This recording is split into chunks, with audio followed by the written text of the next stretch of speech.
Este contenido es una producción de Morgat Foundation. Suscríbete, síguenos y encuéntranos en todas nuestras redes sociales.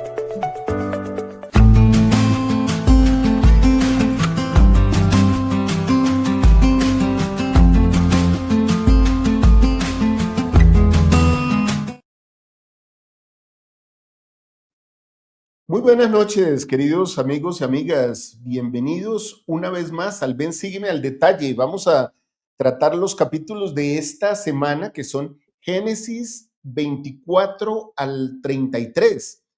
Pero lógicamente, como esto es Ven, Sígueme al Detalle, nos vamos a centrar en la primogenitura, lo que Esaú cambió y lo que Jacob anheló tanto.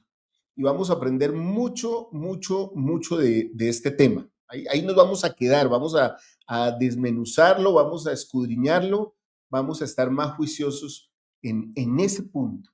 Así que bienvenidos a Ven, sígueme al detalle aquí en Morgat Foundation. Gracias por acompañarnos en este espacio donde no solo leemos las escrituras, las escudriñamos, las desmenuzamos un poco más, las profundizamos en el Antiguo Testamento con la visión doctrinal que siempre nos ha caracterizado y con un enfoque muy particular en el convenio y una mirada muy centrada en nuestro Salvador Jesucristo. Ustedes saben que nos gusta compartir con el mundo, como es nuestro eslogan, nuestra máxima: más esperanza, más paz y más Dios. Así que recuerden que aquí estamos para aprender. Y podríamos empezar con una pregunta: ¿qué estaríamos dispuestos a intercambiar por un momento de alivio o por un momento de placer, de satisfacción? Casi que podríamos decir que esto gira en esto. ¿Y cómo cambiarías tu futuro por satisfacer tu presente? Eso es algo que queremos que hoy ustedes tengan muy en cuenta. En Génesis 24 al 33 encontramos una de las decisiones más impactantes del Antiguo Testamento. Y encontramos aquí a un personaje que se llama Esaú, vendiendo su primogenitura por un plato de comida, de lentejas, un guiso rojo, dicen las escrituras.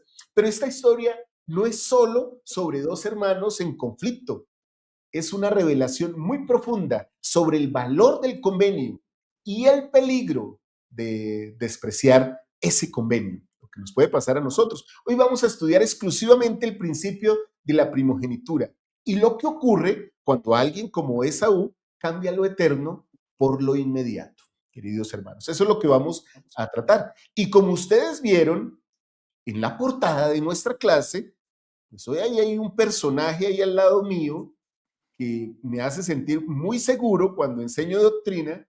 Es nuestro querido hermano, amigo y maestro, nuestro amado Luis Calkin.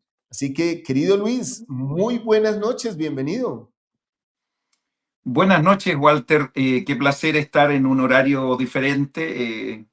Siempre digo buenos días, ahora buenas noches, pero más allá de los horarios que son muy relativos, dependiendo de dónde estamos, lo importante es que estamos reunidos por el mismo propósito y es aprender juntos de las escrituras, que es algo que ustedes saben que a mí me gusta mucho. Así que espero que ustedes disfruten y que puedan ver que a pesar de que estas cosas ocurrieron hace muchos años, eh, tiene una aplicación importantísima en nuestra vida.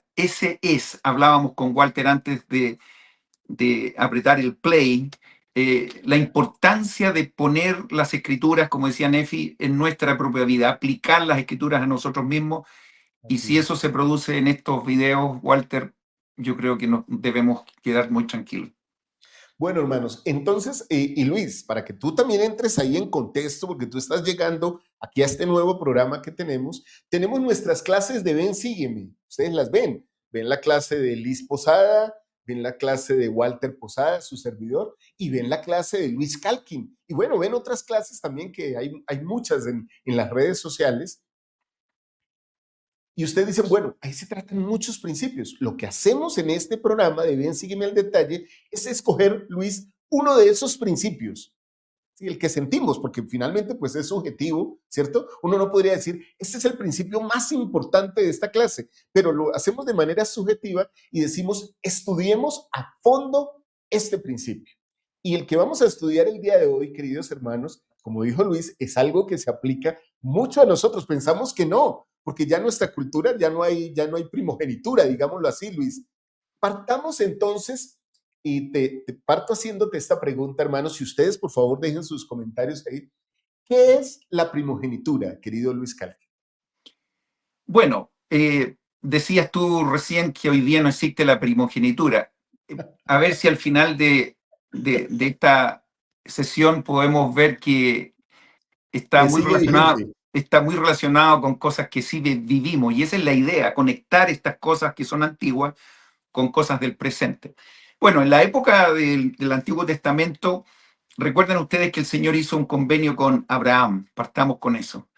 Y de alguna manera había que tratar de que esos convenios se mantuvieran en el tiempo, porque sabemos que las bendiciones iban a estar completamente ligadas no tan solo para ellos, sino que para el resto de las generaciones. Por lo tanto, había ahí un interés de que las cosas continuaran de generación en generación. Aprovecho a hacer un paréntesis. Yo no sé si ustedes se fijaron al estudiar la clase, la importancia que le daba, en este caso, Abraham, qué sé yo, Isaac, las mamás, especialmente las esposas de ellos, de que los hijos comenzaran a relacionarse con gente del convenio. Era su preocupación aparentemente primordial. No se vayan a estar casando con personas que sean fuera del convenio, porque lo que el Señor nos prometió probablemente no iba a darse en nuestras vidas y en nuestras generaciones. Eso es por un lado. Entonces la primogenitura básicamente estaba relacionada con que el hijo mayor recibía una serie de, entre comillas, beneficios, yo diría también responsabilidades, que estaba relacionado con un liderazgo más bien espiritual, pero también tenía que ver con una autoridad con respecto al pacto original abrahámico. Y también tenía un asunto netamente temporal, que en el momento en que los padres, por ejemplo, faltaban o morían, estos hijos que recibían esa primogenitura tenían una doble porción de herencia. Por lo tanto, ellos también tenían la responsabilidad de ayudar a aquellos que estaban en su familia, ya sea la mamá, qué sé yo, las hermanas. Definitivamente había una responsabilidad ahí. Y por cierto, esto tenía también un carácter completamente espiritual. Y a pesar de que habían cosas que eran muy concretas, físicas, temporales, también había un compromiso espiritual ahí que yo creo que es lejos lo más importante que nosotros deberíamos apuntar, Walter. Muy bien, querido Luis. Entonces, la primogenitura, como lo veo y con el enfoque que tú no le estás dando, no era solo algo que fuera cultural. En esta familia de Isaac representaba muchas cosas, ¿no? Representaba liderazgo espiritual, autoridad, como tú lo dijiste, del pacto abrahámico, ¿no? O sea, el que era el primogénito era el que tenía la autoridad si el papá ya no estaba, ¿no? Era como el que quedaba jefe de la tribu, ¿no? Porque esto era una cuestión tribal, ¿no? Y también, como nos indicaste, tenía doble porción de herencia, bueno, y la continuidad del convenio divino. La primogenitura, Luis, yo lo tomo como un derecho de presidir sobre una familia. A ver, nosotros a veces pensamos, Luis y hermanos y hermanas, que estas familias eran como lo que son las nuestras hoy día, Luis, como tú, tu esposa y tus 5 hijos, ¿sí? Pero estas familias eran grandes y además tenían muchas personas que iban con ellos que les servían, ¿sí? O sea, esto estamos hablando que algunas familias eran multitudes de personas que incluían la familia y todo su, no digámoslo, su séquito real, porque no era una realeza, sino más bien su compañía, ¿no? Todos los que le servían a esa familia, Luis. Así es. Bueno, es probable que de aquí hacia adelante vamos a empezar a ver cosas también que están relacionadas con la envidia, que eso también podríamos empezar a ver que esto también era una especie de reconocimiento ante sus iguales, digamos. En un par de clases más vamos a ver la situación de José, y de sus hermanos. Y vamos a ver también por qué él tenía esa primogenitura y todo lo demás. Es muy entretenido todo. Pero sí, lo interesante de esto es que, bueno, al final de esta clase, digamos, me gustaría también ampliar el concepto, porque estoy un poquito restringido pensando solamente en el Antiguo Testamento, pero estoy explotando con muchos otros conceptos que tengo en mi mente que No, no, espero que Luis, podamos conversarlo. Luis, aquí no te restringas. Saca toda esa doctrina que tienes ahí, y para eso te traemos aquí, porque queremos escucharte.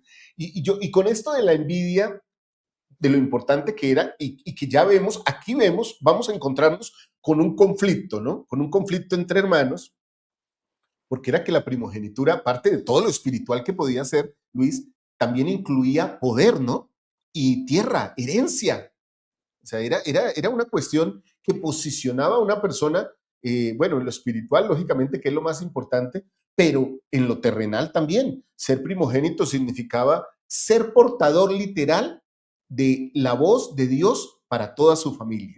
Todo lo que tuviera que ver con Dios, literalmente esa persona era la encargada, el líder, y todo se le debía consultar a esa persona. Eso no eran cosas menores, ¿no?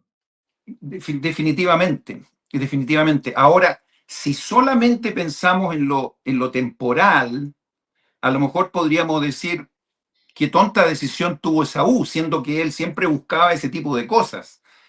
Entonces aquí podemos ver también que la primogenitura estaba muy relacionada también con cosas espirituales, porque es ahí donde él se desprende de esa circunstancia, de esa situación, y él comienza a menospreciar y a poner de menos ese tipo de cosas al extremo, como tú ya lo adelantaste al principio, que incluso en un momento de mucha hambre, después de venir a hacer, de volver a hacer sus labores, él entonces lo único que quería era comer y bueno, se da estas circunstancias donde su hermano estaba preparando aparentemente un rico plato y él en una forma, yo a veces digo, muy viva, porque él estaba muy atento, no tan solo a las cosas temporales, sino que también a las cosas espirituales, él dijo, bueno, si esto no te importa, a mí sí me importa y a lo mejor podemos hacer una transacción. Y eso es muy interesante también, es muy simbólico el poder hacer una transacción pero de cosas que son espirituales por sobre las cosas que son temporales, Walter. No sé qué piensas de eso. Bueno, este es un momento teológico definitivo en el Antiguo Testamento.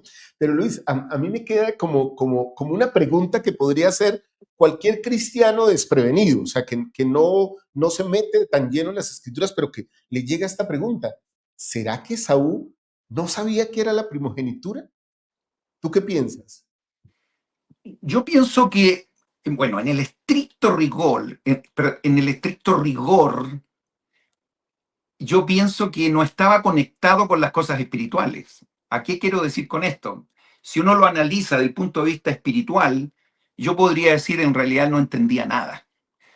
Hay mucha gente que hoy día se inactiva de la iglesia, deja fuera todos los convenios que ha hecho en el templo. Yo he visto exmisioneros que han hecho una excelente misión y después se alejan de la iglesia. Uno dirá, ¿es porque no entendían nada o porque, no sé, o algo pasó en sus vidas? Un poco de todo. O sea, yo cuando veo jóvenes que de repente son muy inmaduros y a veces toman decisiones absurdas y se alejan de cosas que son fundamentales en su vida, yo desde la galería yo miro y digo, es probable que no entendían exactamente lo que tenían. ¿Me entiendes? Bajo esa perspectiva yo podría decir en realidad a lo mejor no entendían.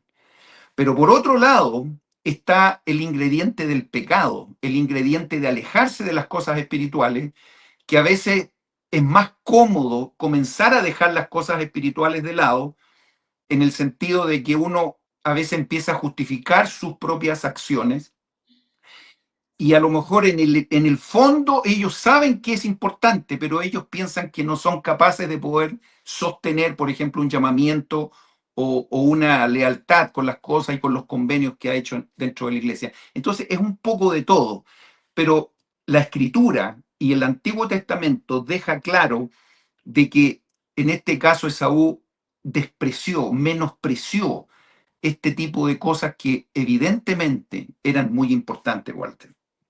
Bueno, y ya ahorita nos metemos en la historia, pero la historia nos muestra que después Esaú lamenta la decisión, ¿cierto? O sea que sí sabía de qué se trataba, pero la menospreció. Oye, Luis, esto me hace acordar, y tú, tal vez tú tienes más memoria que yo, de la frase esta de que el que viola un mandamiento es porque no entiende la doctrina, ¿sí? Y creo que fue Boyka Packer, el presidente Boyka Packer, que dijo eso, ¿sí? Quien está contra los mandamientos es porque no entiende la doctrina. Entonces, hay que verlo en ese contexto, ¿no? Cuando una persona comete un error, lo que estábamos hablando, de ese misionero que fue y volvió, de esa persona que es tan fiel y de repente ya no la vemos más, se alejó de la iglesia y uno dice, ¿qué pasó? Hay algo en la doctrina que no ha entendido, por eso la deja de lado. ¿Estoy hilando muy delgado? No, no, no. Fíjate qué interesante lo que tú dices. Y ahí uno puede desprender otros principios. Porque, por ejemplo, el concepto de perdonar, a nosotros se nos dice que debemos perdonar a todos. Porque no sabemos lo que hay en el corazón ni en la mente de la gente. Nosotros vemos actitudes, Claro, actos, hechos, pero no sabemos lo que hay en el fondo del corazón. Cuando seamos juzgados, recuerden que hay escrituras que hablan de que vamos a ser juzgados por incluso nuestros sentimientos de nuestro corazón, con lo que realmente, ante eso, ¿quién podría juzgar desde afuera una actitud o un acto? Entonces, claro, claro. bien dice ese apóstol que claro, si alguien ha pecado, por eso decía yo, en el estricto rigor, es probable que no lo haya Claro. entendido, porque la forma de demostrar que entendemos es cuando obedecemos. Ahí estamos reivindicando y le estamos diciendo a uno y al mundo, entiendo perfectamente lo que esto significa. Entonces uno de afuera podría decir, esta persona no entiende nada, o simplemente decir, a lo mejor lo entendía todo, pero el pecado fue más fuerte y él simplemente se aleja porque decidió tomar una elección libre y definitivamente tomar un camino equivocado. Pero eso no nos compete a nosotros, Dios Sí, sabrá juzgar eso. sí. Oye, Luis, estaba pensando también en otro asunto, y es que se dice que rara vez o con excepciones alguien llega a un pecado sin haber dado pasos iniciales, ¿sí? O pasos anteriores a la decisión fulminante, digámoslo así. Y aquí llegamos a un momento crítico de la historia, pero la historia no nos cuenta el antes. Bueno, aunque nos dice las escrituras, nos dicen que Esaú era dado a la caza y todo esto, y Jacob era quieto, era muy reverente, muy sosegado, ¿cierto? Muy dado al estudio. Bueno, eso ya lo inferimos pues por toda la formación de él. Pero la historia nos dice, y pongo esta imagen aquí, Luis, que Esaú llega, pues, porque es un hombre muy activo y muy pro, digámoslo así, en el buen sentido de sostener a su familia, está de cacería y está en el campo, él se siente poderoso en su función de proveer como hijo mayor, y llega del campo, llega del campo como cuando uno puede llegar del trabajo, ¿no? Agotado y bueno, ve la comida y dice, por favor, quiero comer. Eso se podría ver como, bueno, esta es la historia, Luis, ¿sí? Pero ¿qué podríamos inferir detrás de esa historia o antes? ¿Cómo es que dicen? La precuela, digámoslo así, dicen hoy día en las películas, ¿no? Bueno, en esa historia refleja, digamos, la actitud de muchos de nosotros y la totalidad de nosotros que estamos inmersos en un cuerpo que es un cuerpo caído.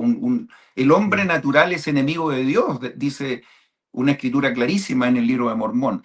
Por lo tanto, nadie podría decir, oh, qué pena lo que le pasó a Esaú, sino que todos hemos pasado por ese tipo de circunstancias y hemos tenido que luchar.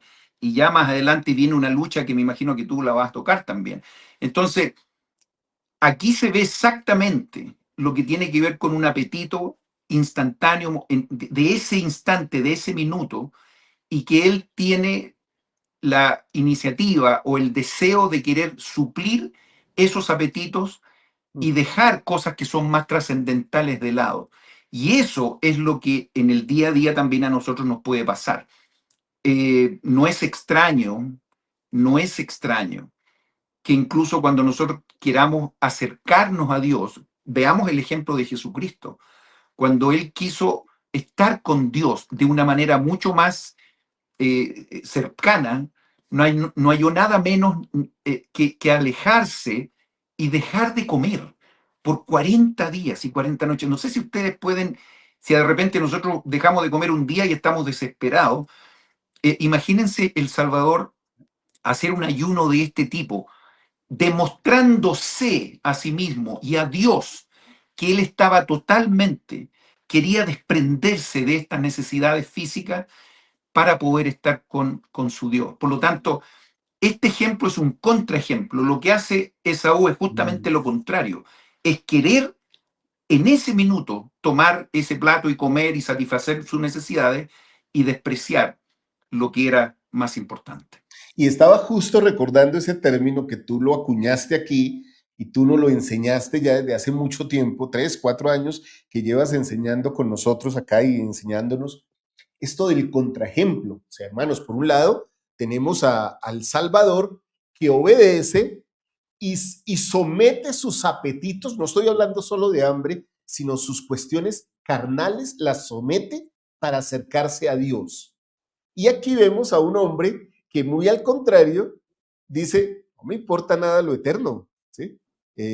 Dame de comer. Entonces Jacob le dice, bueno, yo te doy de comer, véndeme en este día tu primogenitura. Y él dice, claro, o sea, no tengo ningún problema, te lo entrego. Contraejemplo, ¿no, Luis? O sea, estoy dispuesto a dejar todo, aún lo sagrado, por lo que necesito ahora. El Salvador está dispuesto a dejar lo inmediato por lo eterno, lo celestial. Y aquí coloco esto, Luis, como si fuera un partido de fútbol, no como si fueran dos equipos, Luis. ¿Sí? Están Colombia y Chile enfrentados en un mundial. No sé qué sea lo inmediato o lo eterno, pero como en un partido de fútbol, aquí está lo inmediato por un lado y lo eterno por otro. Lo que yo ya te puedo decir que nosotros perdemos 5-0 así de entrada, o sea, no te preocupes, ahí No no hay creo. ni una duda. Bueno, eso, lo que tú acabas de poner ahí, ese partido, es el partido que todos jugamos desde el minuto en que abrimos los ojos cada día. Lo inmediato o lo eterno. Si lo que primero hacemos nosotros al despertar cada mañana es poner nuestras rodillas en el suelo y hacer una oración, estamos partiendo ese día de una manera adecuada y prefiriendo lo celestial que lo temporal. Cuando vamos a tomar desayuno y hacemos una oración y damos gracias, ya sabemos lo que estamos eligiendo. Si al salir de nuestra casa, a lo mejor si manejamos y tomamos una ruta y si somos amables con aquellos que están también manejando, yo les puedo dar en el día completo una serie de actividades que reflejan cuando nosotros estamos eligiendo lo correcto. Y por otro lado, también podemos hacer una lista muy grande de cuándo estamos eligiendo las cosas que son temporales y las cosas que nos dan apetito. Bueno, a veces hoy día los jóvenes especialmente tienen en su día una cantidad de estímulos que están relacionadas con los apetitos y que son negativos, que nos alejan de Dios, quizás en número mucho más que cualquier otra generación de la historia.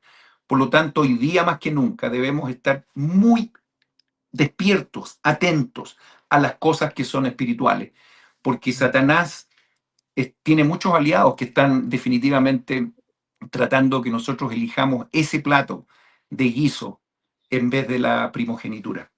Oye, y la historia termina con una frase que podríamos decir es devastadora, ¿no? Así menospreció Esaú la primogenitura, ¿sí? Y la palabra menospreció aquí es clave, ¿no? No fue ignorancia, fue un desprecio consciente. O sea, no me importa, yo para qué quiero eso ahora. Ahora tengo esa hambre y necesito comer, ¿sí? Inmediatez sobre eternidad, ¿no, Luis? Bueno, es interesante eso, el desprecio, definitivamente.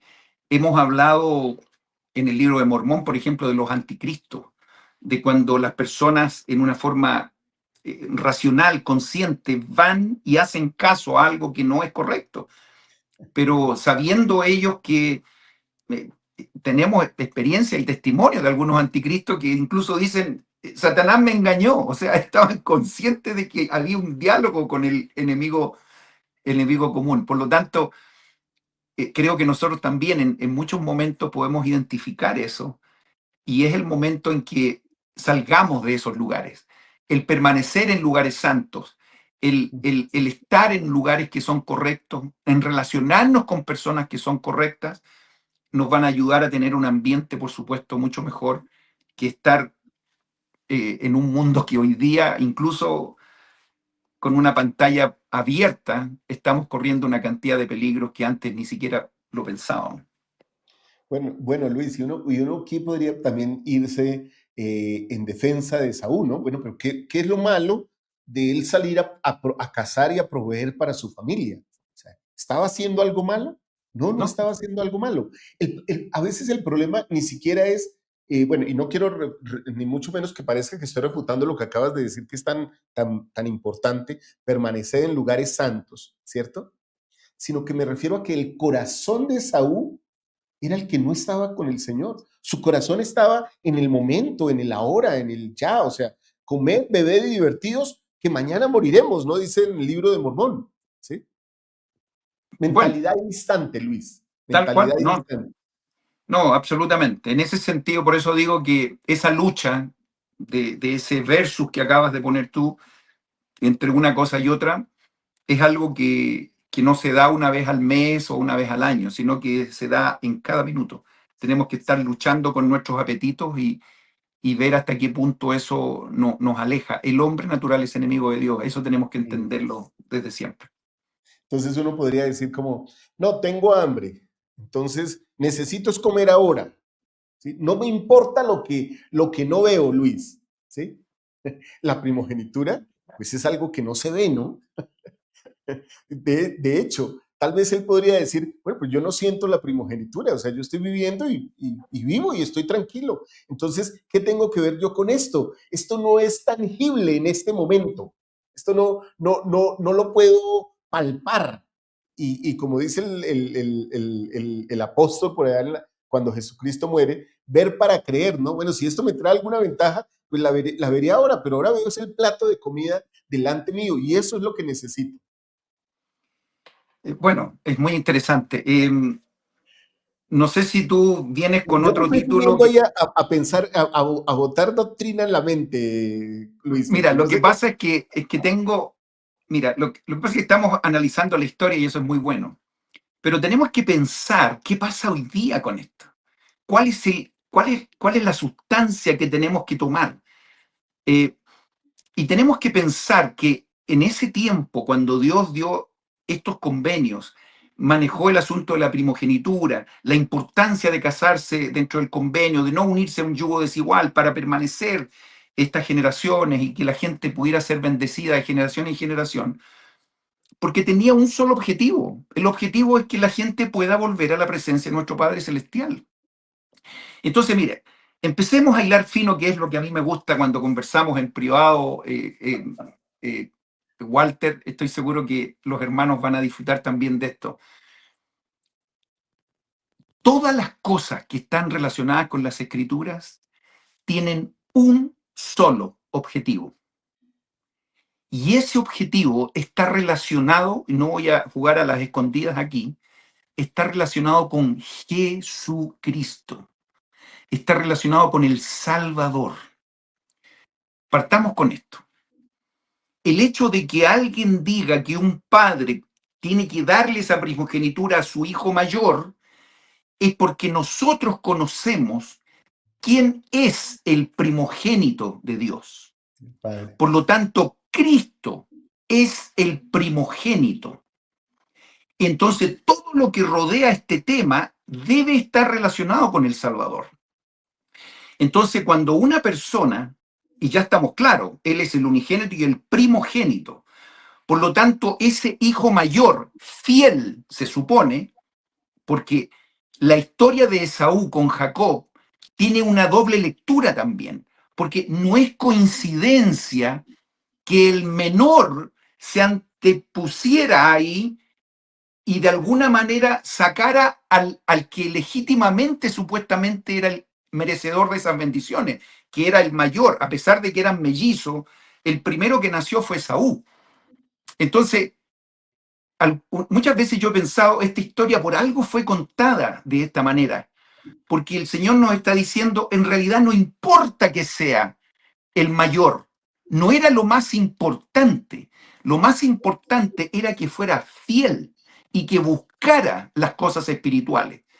Como esto no se dio y como su madre de estos mellizos había recibido el mensaje incluso cuando estaban en su barriga, sabía que el menor iba a estar por sobre, ella tenía eso en su mente. Y a lo mejor en una forma equivocada, una forma un poco rústica, una forma como quieran llamarle. Incluso yo diría, a lo mejor el relato incluso de la Biblia podría estar un poco tergiversado, pero hizo que esta mujer hiciera los elementos necesarios para poner a este niño y que se diera la bendición sobre el menor por sobre el mayor, porque sabía que él era el que legítimamente cumplía los requisitos para poder recibir esas bendiciones. Pero no es porque quería sacar de un combo a Esaú porque simplemente prefería a su hijo menor, sino que porque su vida representaba los elementos necesarios para poder ser el ejemplo perfecto para quien leía esa escritura como nosotros, el representante de ese, porque es un símbolo del Salvador, es un símbolo de Cristo. Por lo tanto, todo lo que estaba relacionado con Cristo estaba relacionado con la primogenitura. Y por eso es tan importante, por eso es tan importante.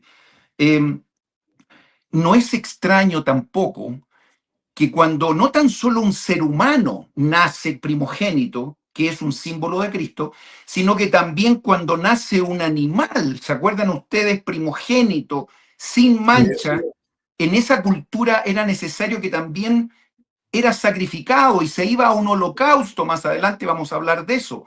No es extraño que ese primogénito también fuese sacrificado, porque todo eso iba a poner en este rompecabezas la imagen de quién era lo más importante, que es Cristo. Ahora, sigamos con este cuento. Cuando hablamos de Abraham, Isaac, Jacob, no es extraño que el Señor le cambió el nombre a ese suplantador que significa Jacob, sino que le puso Israel, que tú me vas a decir cuál es el significado. El que prevalece con Dios. Que Dios prevalezca. O sea, la importancia de que ese nombre lo tuviera impregnado en su corazón y en su mente. El presidente Nelson nos dio un discurso maravilloso con respecto a esto.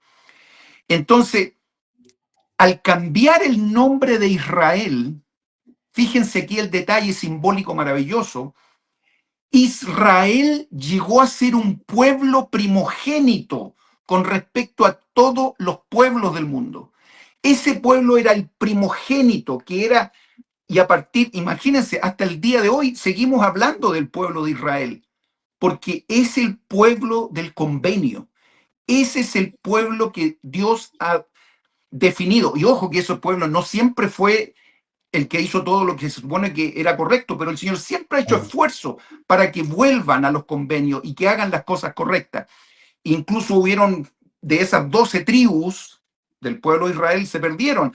Pero estamos viviendo y somos protagonistas de un evento maravilloso que tiene que ver con el recogimiento de esta gente, el recogimiento de este primogénito de los pueblos que se llama Israel.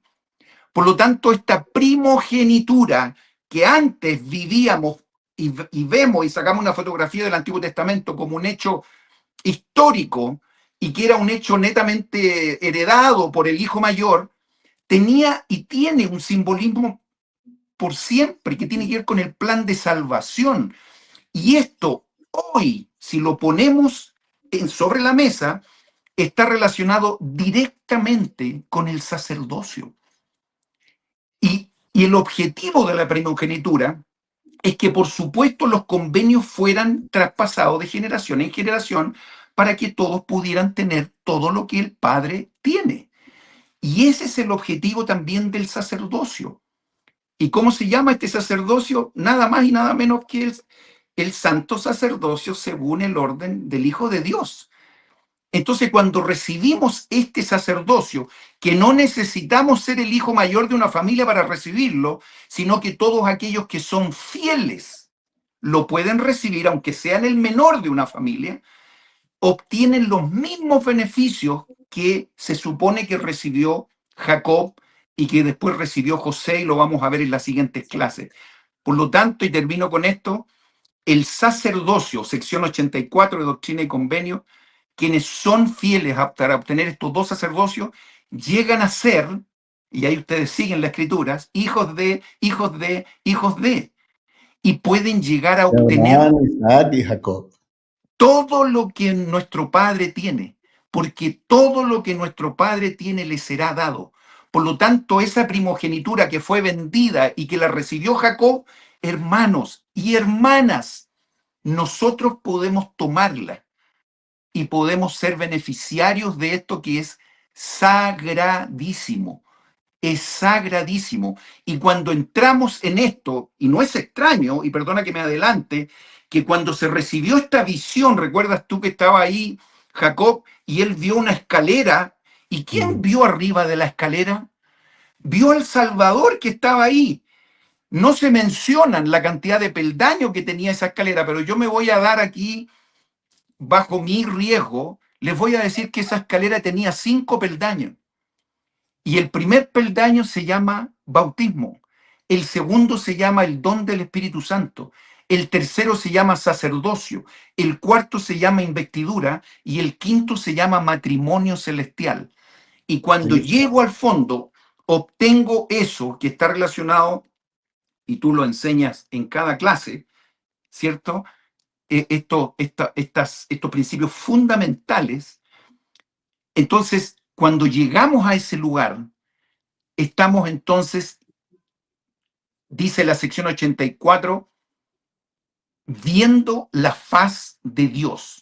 Ese es el objetivo del sacerdocio de Melquisedec, porque en sus ordenanzas, ¿qué más dice? No me recuerdo. Se manifiesta el poder de la divinidad. ¿Qué te parece? Es maravilloso. En las ordenanzas, en estos escalones, entonces por eso para Jacob fue tan importante saber y ver esa visión y ver que el Salvador estaba al final. Esto es lo que está relacionado hoy con la primogenitura. Recibir el sacerdocio, varones y damas, porque las damas reciben las mismas bendiciones. Cuando vamos al templo, ustedes lo saben perfectamente. Hermanos, esto es sagradísimo, sagradísimo.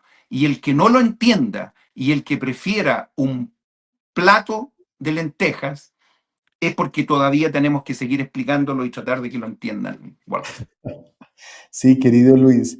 Bueno, hermanos, y quiero aquí hacer una condensación y un enunciado.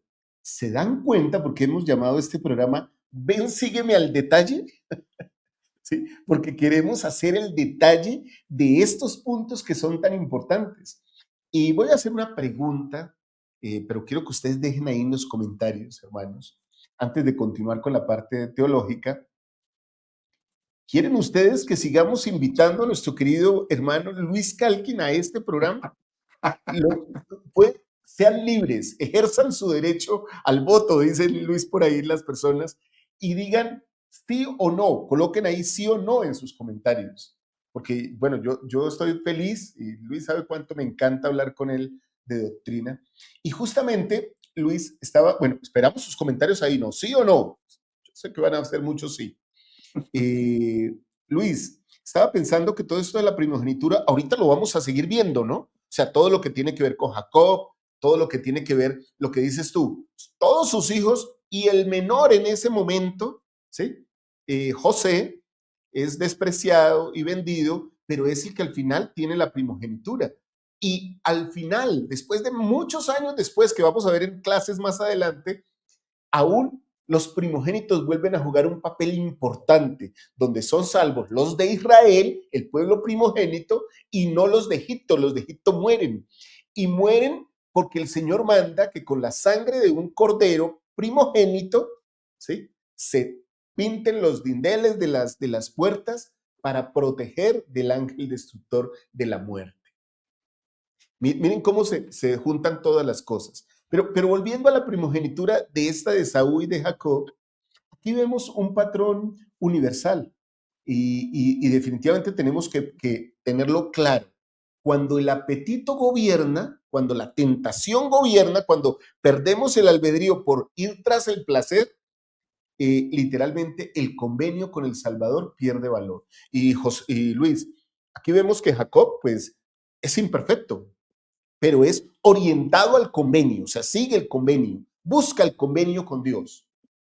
No es moralmente impecable, porque uno, en la historia ve que él engañó, que hizo, ¿sí?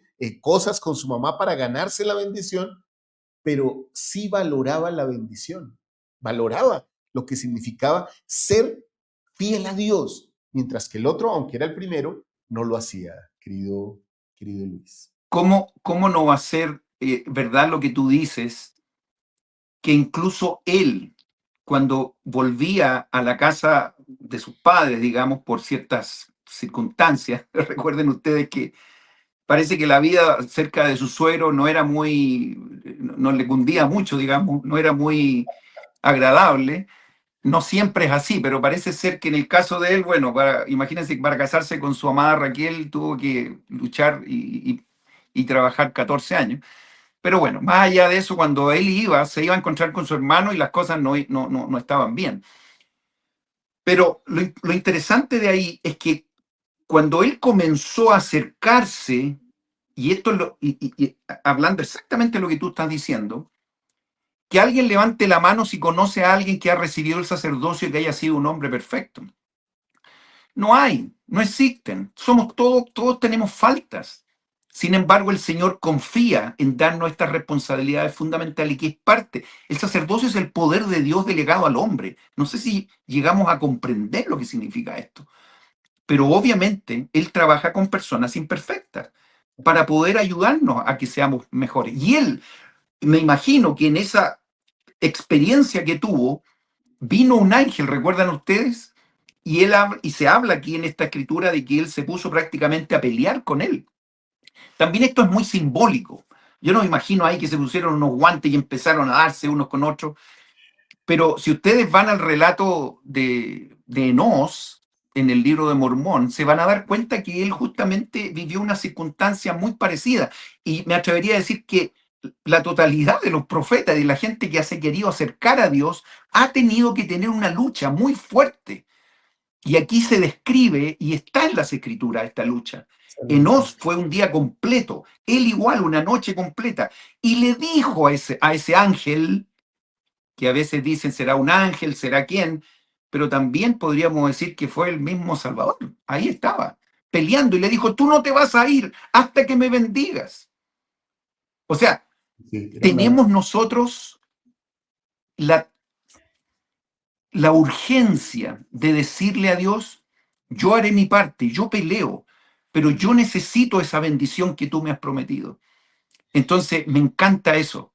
Y esta bendición se da porque dice, y finalmente se le cambia el nombre y todo lo demás, porque tú has luchado, dice, con el hombre y con Dios. Qué maravilloso. Así es. Bueno, Luis, qué verdad tan profunda hemos aprendido entonces hoy en este Ven, sígueme el detalle. Dios trabaja con personas imperfectas, pero que buscan la perfección a través de algo que hoy día llamamos nosotros la senda de los convenios, que presidente Nelson dijo que la senda de los convenios no es más que nuestra relación personal con Jesucristo. Y entonces vemos en este evento, luego que pasa de todo esto, vemos cómo Jacob tiene una relación personal con Dios. Hay muchos teólogos que han dicho, no, es que no es, Jacob no es el que lucha con Dios, o más bien el que lucha contra Dios, es el que lucha, Dios lucha con él, ¿sí? O sea, a su lado. Y el presidente Nelson lo amplió, ¿no? Prevalece, Dios prevalece. Qué bendición, hermanos, que nosotros podemos aprender en todas estas cosas, que en medio de nuestra imperfección nosotros podemos buscar el convenio. podemos buscar las bendiciones de Dios, tal cual lo hizo Jacob, ahora nuestro padre Israel, ¿no? ¿Sí? Y que Esaú, como incluso se dice por ahí en el Nuevo Testamento, pues fue profano. Y leemos, ¿no, Luis? Profano significa sin reverencia, o sea, que desprecia lo que es Sagrado. sagrado como si fuera algo ordinario. Y ese es el peligro que correría nuestra primogenitura, diciéndolo así, nuestro derecho de pensar que lo que es sagrado es sin valor y lo ponemos en juego por cualquier cosa que se nos presenta en el mundo. Bueno, querido Luis, entonces, después de todo esto, vamos cerrando en este detalle. Entonces, ¿qué es la primogenitura después de que hemos visto todo esto? Condensemos, si se Mira, puede, si se si, puede, si en un yo principio tan pudiera, importante, ¿no? si yo pudiera condensar, y fíjense lo que voy a decir, a lo mejor puede ser algo demasiado obvio, pero para mí la primogenitura está relacionado 100% con Jesucristo y seguirle a Él. Él es el primogénito. La gran bendición que tenían los hijos, que si eran fieles iban a poder llegar a tener todas las bendiciones que fueron prometidas a Abraham. Pero ¿saben qué? Hay alguien que ha obtenido esa primogenitura y que sabemos que va a obtener todos los galardones sí o sí. Y ese es nuestro hermano mayor. Y por eso nosotros somos parte de la iglesia de Jesucristo de los santos de los últimos días, porque somos coherederos de las bendiciones que Cristo ha obtenido. Por lo tanto, todo, dice, lo que mi Padre tiene, le será dado. Por lo tanto, lo que debemos hacer nosotros, alguno dirá, yo voy a ganar todos los méritos y todos los galardones para obtener todas las bendiciones. No vamos a ganar nada, mis queridos hermanos. La única forma de ganarlo es cuando vamos a Cristo. Cristo lo gana. Cristo ya lo ganó. Y nosotros somos coherederos. Cuando nos ponemos en las condiciones, esa senda que tú acabas de decir, porque nosotros somos seguidores de Cristo y en nuestro rostro debe estar Cristo, en nuestro corazón debe estar Cristo, porque Él es el primogénito y nosotros estamos de la mano siendo llevados hacia la exaltación. Oye, Luis, o sea, con todo esto podemos decir, no somos pretenciosos al decir que somos coherederos del primogénito, o sea que coheredamos su primogenitura por su derecho, por su sacerdocio, por su poder. Bueno, volvemos otra vez, Luis, a este término, ¿no? Lo inmediato por lo eterno, ¿no? Versus lo eterno. Entonces, Esaú cambió el convenio por comida. Jacob lucha por una bendición. Y nosotros hacemos exactamente lo mismo, ¿no? A eso es lo que llaman las escrituras el resultado, ¿no? La transformación después de una lucha interna, de una lucha consciente con Dios, querido Luis. Espectacular. Esa lucha debe ser una lucha diaria. Hay mucha gente que ha dejado de luchar, hay gente que ha dejado de intentar. ¿Y saben qué? Esa es la mejor fórmula que Satanás tiene para llevarnos a otro lado. Él quiere que nosotros seamos miserables como Él es. Y la única forma de no serlo es seguir luchando y seguir tomando esa cruz. ¿Ah? Y de alguna manera seguir su ejemplo. Él ya hizo todo lo que tenía que hacer como el primogénito del Padre. Y nosotros tenemos que simplemente escuchar lo que Él tiene para nosotros. A veces uno dice, pero qué simple es. Claro, en la teoría es muy simple, pero en el día a día es justamente lo que nosotros tenemos que hacer es luchar con nuestra propia naturaleza, con nuestra propia, la parte natural. Ojo con no es la parte naturaleza, porque nosotros somos de naturaleza divina, no Claro. quiero que malentiendan, pero sí tenemos una parte que está caída, que es la que nosotros tenemos que desprendernos. Y está el Espíritu Santo, que es el tercer miembro de la Trinidad que nos permite conectarnos con la deidad todos los días. Y cada semana, cuando tomamos la Santa Cena, tenemos la promesa de permanecer con este Espíritu Santo y renovamos los convenios que hemos hecho en estos 5 escalones.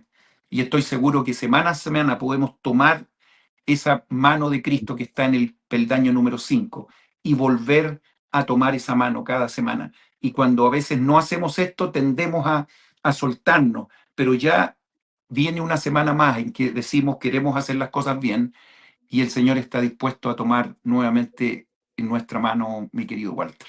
Qué bien, querido Luis. Bueno, antes de terminar con la aplicación, unas preguntas que quiero hacerles, hermanos, el día de hoy.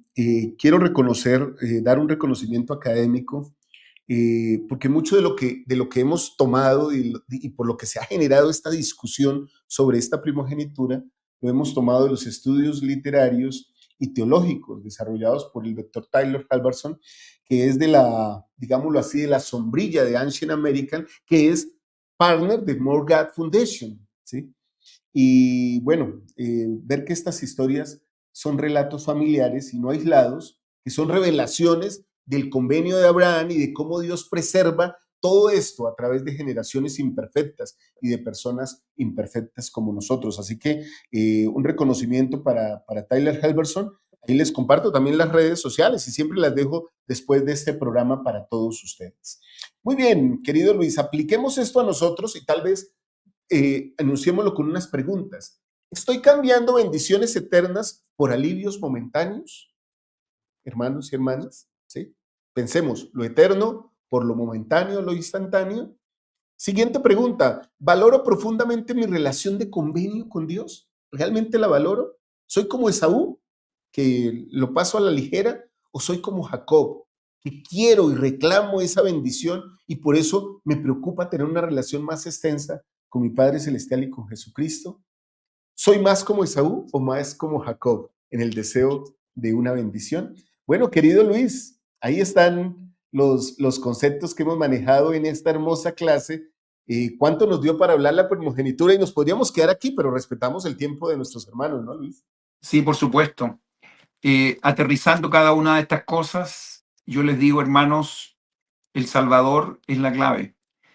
El sacerdocio es lo que tiene que ver con la primogenitura. Esa responsabilidad de tomarla. ¿Quién la toma? Aquellos que tienen el interés de querer progresar. Somos miembros de la iglesia y queremos tener esta responsabilidad. ¿Responsabilidad de qué? De consagrarnos, ¿no? De ser cada día mejores y ayudar al que está al lado, que son prácticamente, eh, está relacionado con los mandamientos. Yo amo a Dios, pero también amo a mis semejantes. Y eso es básicamente lo que tiene que ver con el sacerdocio en acción, no es nada más. Yo todavía no veo a alguien que se bendiga a sí mismo o que haga algo para sí mismo con el sacerdocio. El sacerdocio es para bendecir a aquellos que están alrededor mío, porque es lo que hace y lo que hizo Jesucristo en su vida, y nosotros somos, se supone, sus representantes. Un gran abrazo, yo quiero simplemente dejar mi testimonio de estas cosas. Una de las cosas que yo siempre me enfoco en las clases de Ven Sígueme, es tomar estas cosas para el día de hoy, para poder saber de que no estamos tan solo revisando eh, historia. Hay algunos podcasts que se dedican mucho a la historia, en buena hora. Eso nos da una perspectiva Claro, claro, y válido. una, absolutamente, nos dan un contexto de por qué estas cosas fueron dadas. Pero yo me enfoco el 80% del tiempo en ver cómo esto me puede ayudar en el día de hoy. Les invito cordialmente a mis clases, por supuesto, después de ver la clase de Walter, y feliz de poder reencontrarme semana a semana contigo. Un gran abrazo para todos. Claro que sí, Luis, y gracias a ti por acompañarnos. Hermanos, yo podría decir, Luis, hoy nadie nos ofrece un plato de lentejas, ¿no? Bueno, las lentejas se comen como cuando no hay nada más que comer, ¿no? Al menos así pasa en nuestro país y son muy deliciosas. Pero sí hay lentejas espirituales, platos de lentejas espirituales que se nos presentan todos los días, en todo momento de la vida. Ojalá que podamos saber discernir y podamos preservar o valorar el convenio sobre cualquier plato de lentejas espiritual que se nos presente. Queridos hermanos, espero que les haya gustado este Ven, sígueme al detalle del día de hoy. Si les gustó, compártanlo con sus hermanos, en sus capillas, en sus centros de reuniones, en sus grupos de WhatsApp, en sus redes sociales. Y si quieren que Luis Calkin nos siga acompañando aquí, pues dejen su sí ahí abajo, ¿sí? para ver si lo seguimos invitando y nos podemos seguir deleitando con todo lo que nos comparte. No olviden dejar su like, activen su campanita para que no se pierdan ningún término de programas que pasamos aquí. Y sobre todo en profundizamos para formarnos como verdaderos discípulos de Jesucristo, no para crear polémica ni para imaginarnos cosas. Profundizamos de lo que sentimos y lo que creemos. Y me gustó mucho esto que tú nos has enseñado, Luis. El centro es nuestro Salvador. Yo espero que Ven, sígueme al detalle nos ayude a todos a ser un poquito más semejantes a nuestro Salvador Jesucristo, viviendo nuestros convenios. Les amamos mucho, hermanos. Un abrazo. Nos vemos mañana en el Club de Lectura. Chao, chao.